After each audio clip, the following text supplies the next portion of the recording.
What's up, guys? Killer here with another Zombie IO video, and guess what? We're gonna have to talk about this gear again. So, I mean, we got the upgrade. Clearly, things are where they are, but the question keeps coming up: is the SS gear worth? And is it better than the Destroyer gear, or the SS's gear, the Godslayer gear? So is Windchaser better than Destroyer, better than Godslayer, better than Tech Hunter? And so we have four armors, we have four gears. They do four different things. Some do things better than others, some don't. And also depends on your play style and what you're up to. So let's go over the main one, which is I'm going to go the Destroyer. New S weapons available, new S armor gear. The Destroyer armor, once again, is for standstill solo targeting. The armor, the weapon is not. I've been asked about the laser sword as well. Is a laser sword worth? The laser sword is the worst. Well, I'm not gonna say the worst. It's not the. It's the lowest totem pole S weapon from all the S's, and the reason that is because it's an AOE weapon. After 10 attacks, you are able. The laser sword creates one sword formation. So, and every 5 triggers a laser sword whirlwind. So you get 2 laser sword whirlwinds when it becomes a rainbow, which is cool. I mean, it looks good.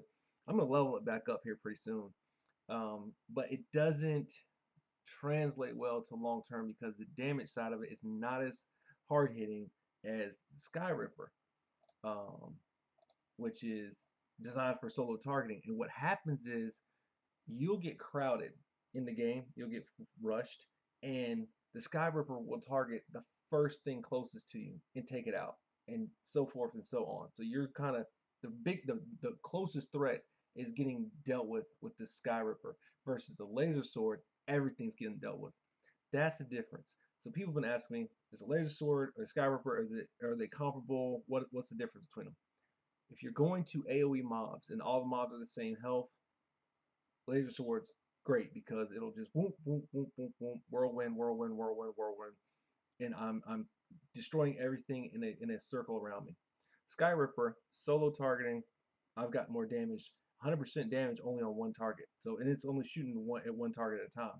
Sky Ripper, it focuses on that. That's why the Sky Ripper is so much better for the bosses than the laser sword is, and also why Sky Ripper actually is better than the Starbreaker for bosses. For bosses.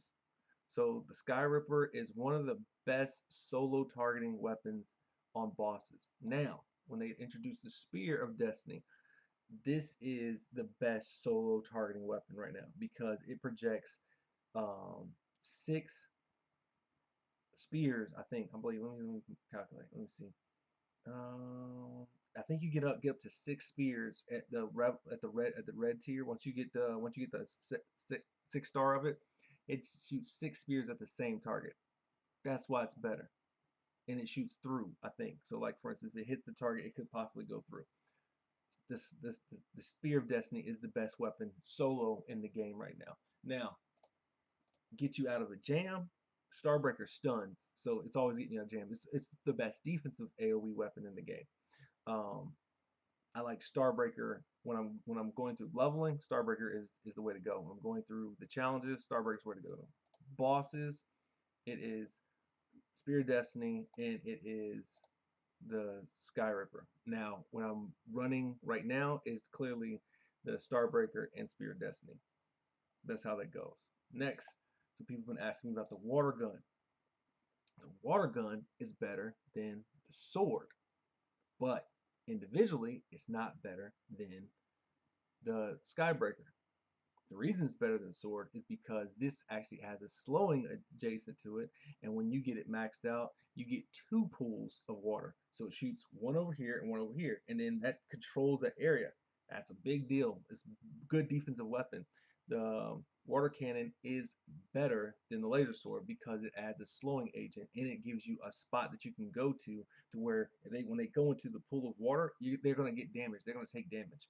Like, and that's kind of one of the better things about the water cannon. The reason why I want it up, because I kind of want to try it with the I kind of want to try it with the gauntlets and see if I can create pockets of holes to where when I get crowded, I can go in that pocket and not take damage. And that's kind of key when you're leveling.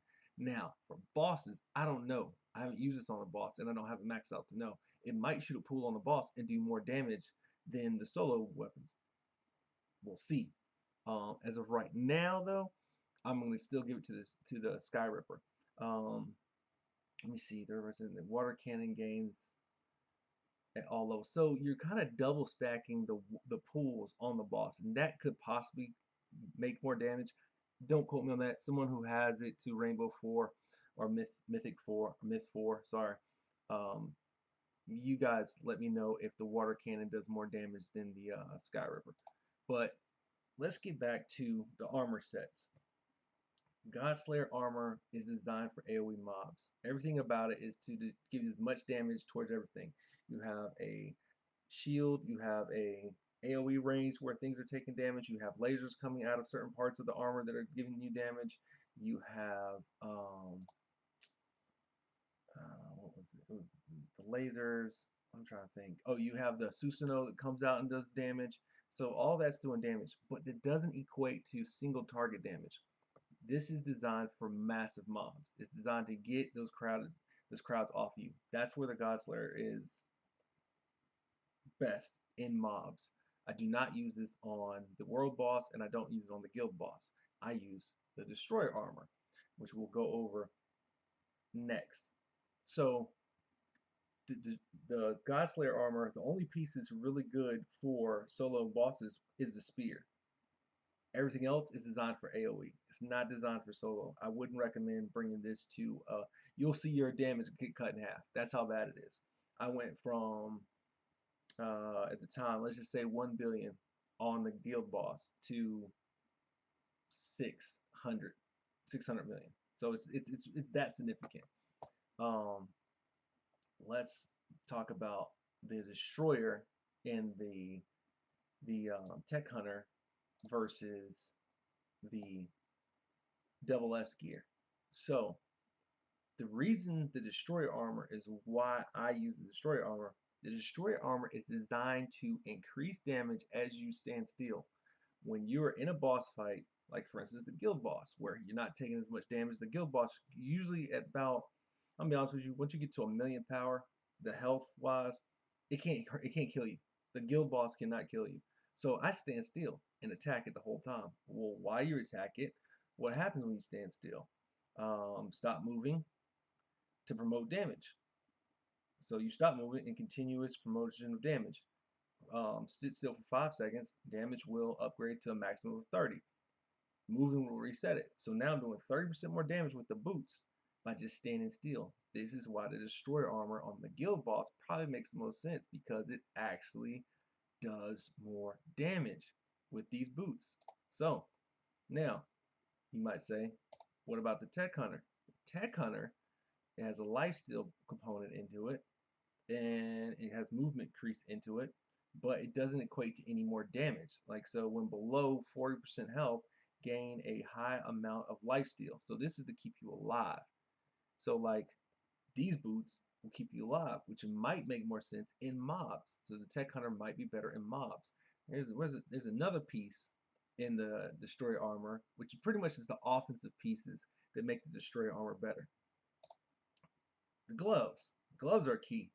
Right here. Crit rate 10%. Right here. There's no crit rate. It's just a beam. It's that beam. It triggers another one of those beams. Now the 45% attack up, that's great. Cool. But this crit is more impressive. Every 10 hits, you're critting 10%. Then crit rate increased by another 10%. So now every 2 out of 10 hits, you're critting. With a crit increase, crit damage increased by 100%. So now where the crit was regular increased, you hit 100% more damage. So your damage increased 100%. This is why the gloves are better for the destroyer armor than the Godslayer or Tech Hunter, because they don't have a crit. They don't have that high of a crit increase in them. Your crit is going to be higher than this 35-45% damage. Let's see.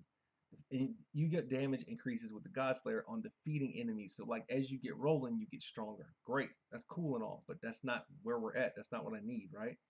Um, the chess piece is kind of, this is where you kind of got to juggle the pieces. So the chess piece, this might be a little interesting. Um, After resurrection, increase attack 15%, speed increase 15%. So after resurrection, you get that 15% attack. That's cool. It says in battle, you can res up to 2 times. Cool. HP, cool. We all know that, right? So here, in battle, res 2 times, fail once, attack. Your attack will be promoted to 15% and 50% movement. This is where these chests are interchangeable. Basically, the Godslayer is souped up destroyer in the chest, not in other pieces, but this part it is. So you get the 15% damage here if you get to tier 3. I don't have that, so you might as well just stick with the destroyer. It's no more. Let's see. Why is it doing that? Okay. It's no more damage components as where I have it right now. But once you get this to rainbow, it says Destiny Field damage range promote by 50%. The damage, yeah, promoted by 50% damage. 50% adds by 50%. Sorry. So Destiny force field damage. So the force field around the armor, the range is promoted by 50%. So now the range is bigger. The damage adds by 50%. So now the damage of the force field around the armor is additional 50%. So that could come in handy if you're getting close to the bosses, but I have to see how big that field is because it's probably better for mobs. I don't get that close to bosses because bosses throw heavy, big bullets at you and you get massive damage. So you're probably staying back away from them. So that's not necessarily, that component doesn't necessarily increase anything for the solo targeting with the mobs. By the way, this video is going to be lengthy because I got to clarify this. People have been asking me. They changed the armor about 4 or 5 times. And so it's going to be a long one. Now, let's go look at the Tech Hunter chest, and let's go look at the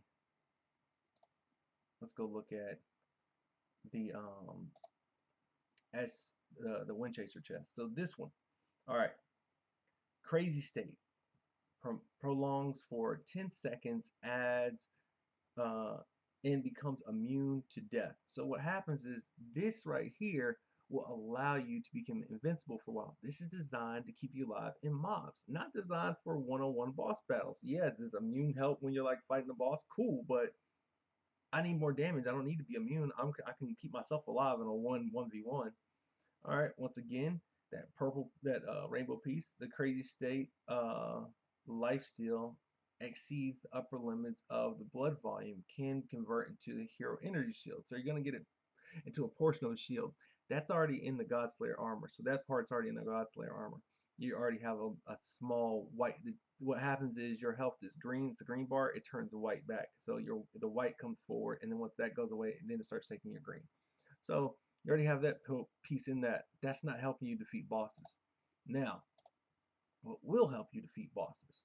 Let's look at this. So the chest piece on the Windchaser armor. Attack 20% and damage reduction 20% while the shield is active.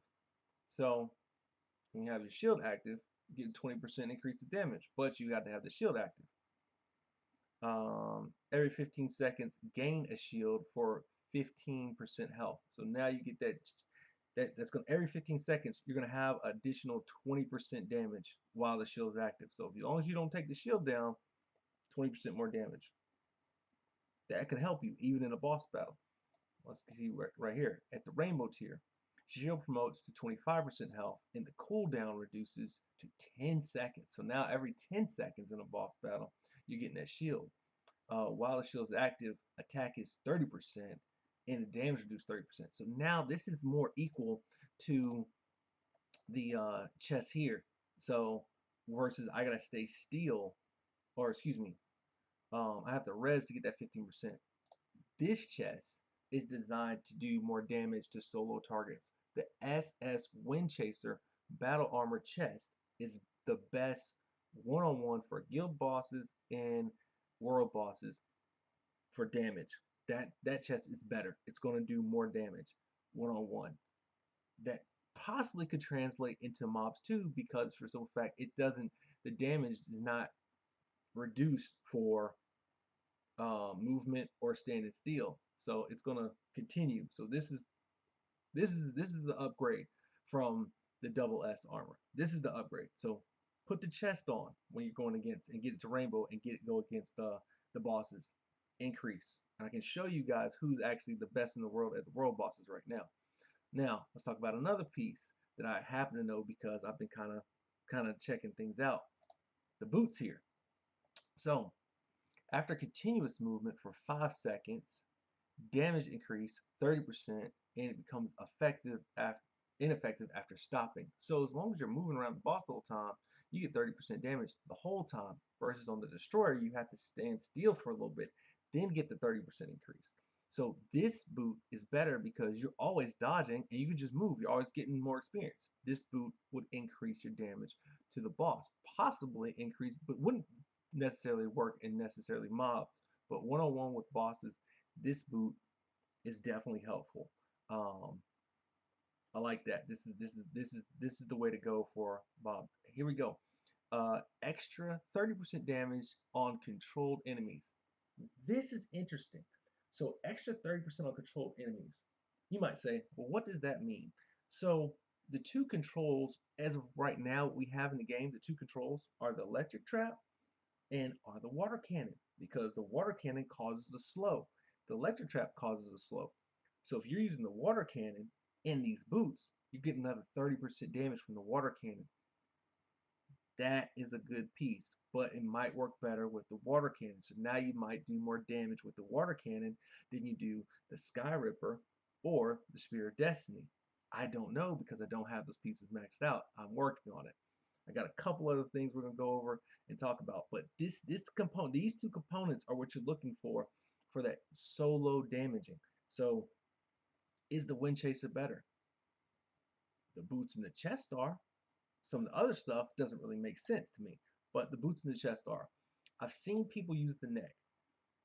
I'm gonna kind of break the neck down versus the destroyer because I still use the destroyer neck. Okay. 25% damage to ordinary monsters increases by 20%. That's good. When defeating enemies, small range explosions will occur, causing damage equal to 50%. Okay. 35 more percent attack. Excuse me. The explosion damage adds 100% of its unit's health when defeating enemies.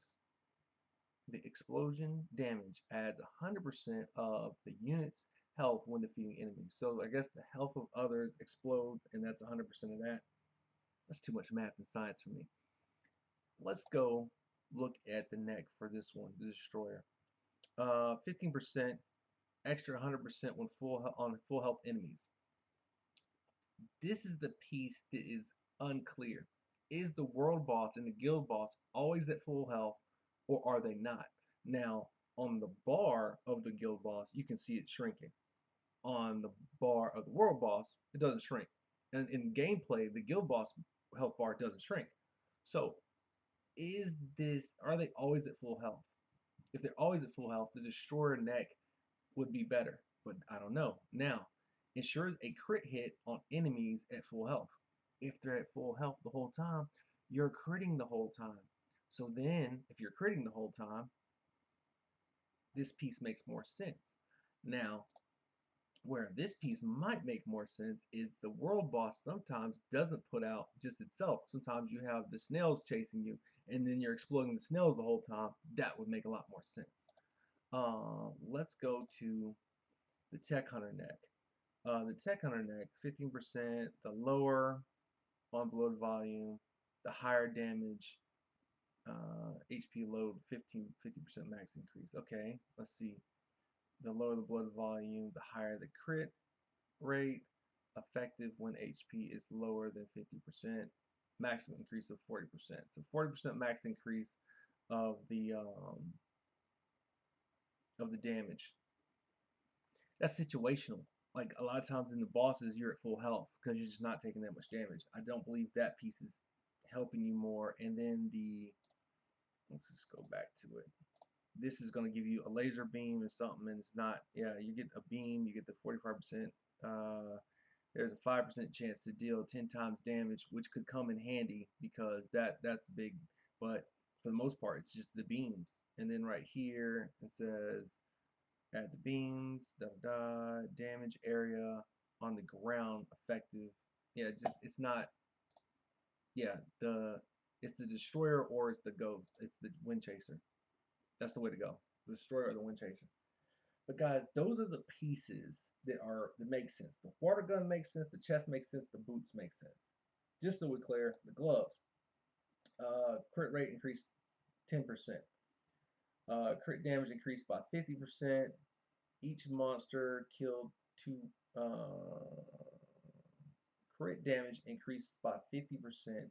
Each monster killed 200 increases crit rate by 5% up to a maximum increase of 150.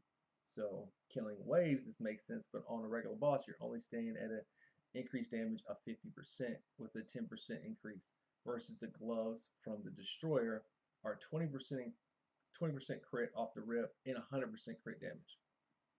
So the destroyer gloves are better than these. Helmet. Not that the helmet does anything for damage. The helmet is pure defense.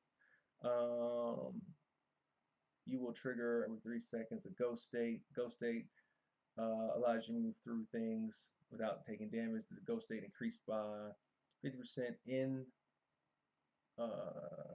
ghost state is extended 5 seconds and the damage added by 50% when in ghost state. And the ghost state will trigger a 3-second. You will trigger a 3-second ghost state, provide immunity. When do you get the ghost state? When receiving collision damage. This can happen every 20 seconds. The helmet might be will probably increase. Yeah, I believe the helmet will increase because you don't get, let me see, gain a shield. When you're invincible for 3 seconds, the attack increased by 50%. But the ghost helmet would happen more often. The helmet could be that's hit or miss. I think the helmet would definitely increase survival, but I don't know if it's going to do more damage. I would just have to get the pieces. I'd say for sure, water gun for sure, chest for sure, boots for sure. The order I'd get them in: water gun, boots, chest. For honorable mention, the helmet. For another honorable mention, the neck. And at that point, you're probably going to get a piece of glove.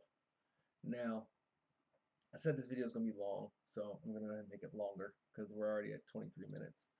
But guys, hopefully that breaks down the difference of the gears, what pieces are worth, what's not. Is the double S gear worth? Yes. It will increase in situations. Is the destroyer armor sufficient? Yes. Is it better in situations? Yes. Is the tech hunter armor good? Yes. Situations. If you're tech hunter armor heavy, you're probably better in mobs and AoE and challenges. If you're destroyer armor heavy, you're probably better on solo targets, world, and guild bosses. If you have the Windchaser armor, you're probably a little bit of balance between the two. You can switch out gears and figure that out. If you have the Godslayer, you're better at clearing mobs and late game stuff. That's the difference between the gears. Add pieces as you get them. Don't chase the gear. Work with what you got. The A gear at Rainbow 4 is a lot easier to obtain than any of these gears. Don't go crazy. Don't chase the gear. Just so we're clear, I'm gonna add this picture and let me see if I might be able to change one of them out. Let me see. Just so you guys can see. So I'm gonna change out the new S weapon availability gear so you guys can actually see something that I recently just added to the piece. I did this equation. So good. Now you can see the equation. So we are on the right screen. So as you can see in the game, for the SS equipment box, it says for 10 pools, 2,800 gems. So what I do, I said 2,800 gems times 8, right? Because at 8 pools, that equals 80, right? So 2,800 gems, 8 pools, okay, will give you 1 piece of double S gear, right? You need 8 pieces of the gear to get to Rainbow 4. So now multiply that times 8. So now 2,800 times 8 equals 1, times 8 equals 8, for a grand total of 179,200 gems or diamonds, whatever this currency is, that you will need to complete the full set. Once again, guys, do not chase armor. Let armor come to you. That's a lot of investment, period. I don't care what anybody says. Like to get the top gear that you can get with the currency in the game, that's just a lot of investment. Let it come to you. Play the game, have fun, like build other things up. Don't just build your gear up. Focus on other things. Guys, this is the longest video I'm probably gonna make. Hopefully it's the last video about the gear until something else comes out. But I get so many questions on Discord and YouTube. Man, I'm about to save all my gems and I'm gonna get that Godslayer gear and I'm gonna be just like you, kill it. No, you're not. No, you're not. You can only get 20 tickets with the Godslayer gear. That's it. That's all I'm gonna say about that. For the most part, with the way the event's set up, you probably be able to get 1 piece even with the 20 tickets. Um, you will be able to obtain the S gear and the SS gear. Now I didn't do the math for the S equipment, but the SS is what you should chase. You should get the water gun. That's the best available weapon in the game right now. But guys, yeah, be smart. Don't chase. Focus on what you got. There's other ways to acquire power in the game. I think that's my next video. The 3 ways to get power up for free or for current in-game currency without spending money or whatever not. But guys, that's all I got. This is a long video. We're at 27 minutes. Woo, 30-minute video almost. Kill out. Peace. Like and subscribe to the channel. Check me out on Discord. I'm out.